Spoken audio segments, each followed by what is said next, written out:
टे हफ़्ता गुज़रण बावजूद भी बलोचिस्तान में सूबाई काबीना न जुड़ी सघी। वज़ारतुनि तां जारी फॾे खे हल करण में सरफराज़ भुगटी मुकमिल तौर ते नाकाम थी वियो आहे।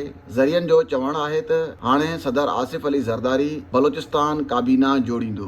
सूबे में वॾो वज़ीर बि आहे ऐं गवर्नर पिणु, पर हुकूमत जे कारोबार हलाइण लाइ हुकूमत जा वज़ीर मुक़रर न थी सघिया आहिनि। इंतहाई नाज़ुक सूबे में दहशतगर्दीअ जा वाक़िया बि वधी विया आहिनि, पर सिविल हुकूमत न ठही सघी आहे। तजिएकारनि जो चवणु आहे त सूबाई काबीना जोड़ण में देर जो सबबु वज़ारतुनि तां तकरार आहे। हीउ हिकु हसास सूबो आहे जिते इतिहादी हुकूमत हुअण सां गॾोगॾु उते क़बाइली सिस्टम बि आहे। क़बाइली सिस्टम सबबु मसइला पैदा थी रहिया आहिनि। सियासी मेंबर पिणु इन क़बाइली सिस्टम जो ई हिसो आहिनि, जंहिं करे हिकु मेंबर जे वज़ीर थियण सां उन जो मुख़ालिफ़ पिणु वज़ारत चाहे थो। जेकॾहिं को वज़ीर नथो थी सघे त उन जो बि इहो मुतालबो हूंदो आहे त साम्हूं वारे धुर जे मेंबर खे बि वज़ीर न कयो वञे। हाणे अहिड़े सूरत में जॾहिं हुकूमत वटि मुकमिल मैंडेट न आहे, बलोचिस्तान सूबाई असेंबलीअ में JUI ऐं पाकिस्तान तहरीक इंसाफ़ पिणु मौजूदु आहिनि। इन करे वॾो वज़ीर सरफराज़ भुगटी